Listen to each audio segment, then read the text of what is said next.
Donc pour avoir plus de transparence, plus de netteté par rapport aux négatifs papier qui étaient utilisés précédemment. Et surtout, ça permettait de réaliser des photographies qui s'approchaient de l'instantanéité.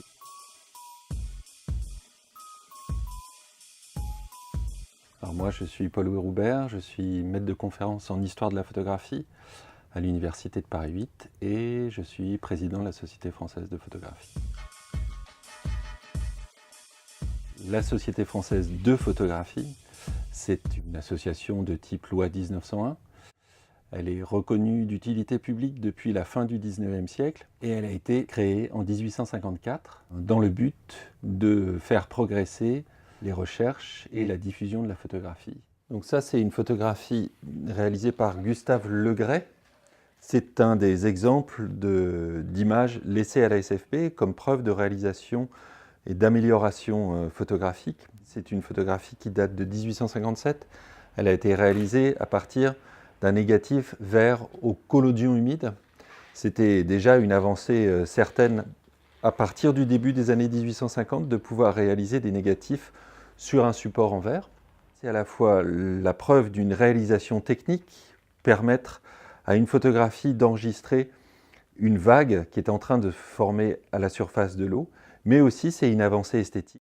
C'est une photographie, en tout cas une image qui a été produite par un photographe amateur qui s'appelle Robert Demachy, qui est très représentatif de cette génération de photographes français qu'on appelle les pictorialistes. Il y en aura aussi beaucoup en Allemagne, il y a un fort mouvement pictorialiste en Angleterre, et il y aura un équivalent aux États-Unis, mais qui va être le creuset de la naissance de la modernité photographique. Ces photographes pictorialistes s'inspirent de techniques issues de la gravure pour transformer non seulement leurs négatifs, mais même l'aspect de leurs images photographiques.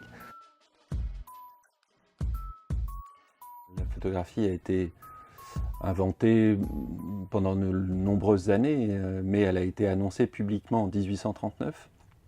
Donc nous sommes ici à peu près 15 ans après l'invention de la photographie officielle. La photographie, à ce moment-là, est assez peu diffusée. Elle est majoritairement une photographie commerciale.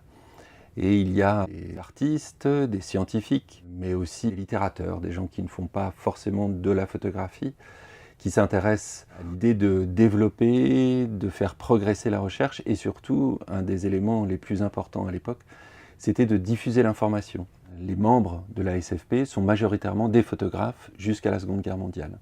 Après, ce seront plutôt une génération d'archivistes, d'historiens qui vont prendre le relais et qui viennent se servir de la SFP comme étant une archive pour écrire l'histoire de la photographie. Donc, le but essentiel de la SFP, c'est de réfléchir sur la photographie, faire progresser techniquement la photographie, ses moyens de diffusion, mais c'est également de constituer ces archives afin que les historiens du futur puissent avoir accès à des documents. Alors la collection que conserve aujourd'hui la Société française de photographie a été essentiellement, voire pratiquement exclusivement constituée par dons, des images, mais pas seulement. Il y a aussi beaucoup de membres qui donnent des ouvrages, des revues, tout document qui puisse faire office d'archive pour le futur.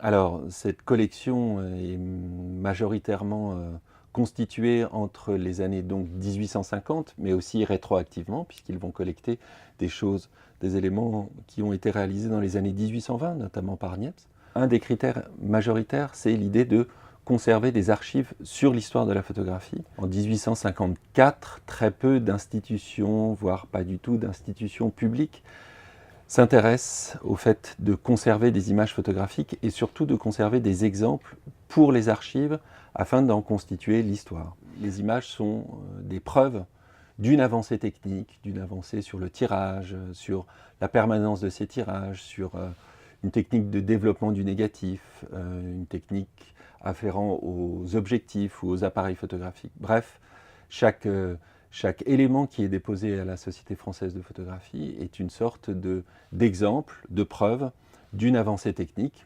voire même d'une avancée esthétique, puisqu'il y a aussi beaucoup de débats sur l'esthétique de la photographie, en grande partie au XIXe siècle.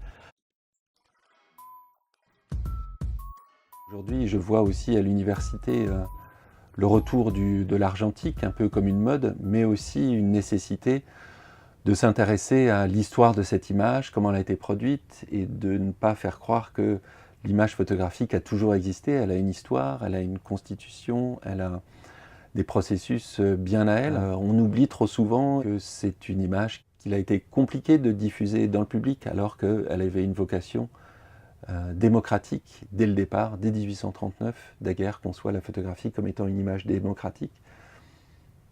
Surtout Arago qui va faire la publicité politiquement de cette image utilisable et lisible par tous. La photographie est devenue un loisir industriel, une industrie très performante, avec un pouvoir financier énorme, donc elle n'a plus vraiment besoin de la Société française de photographie.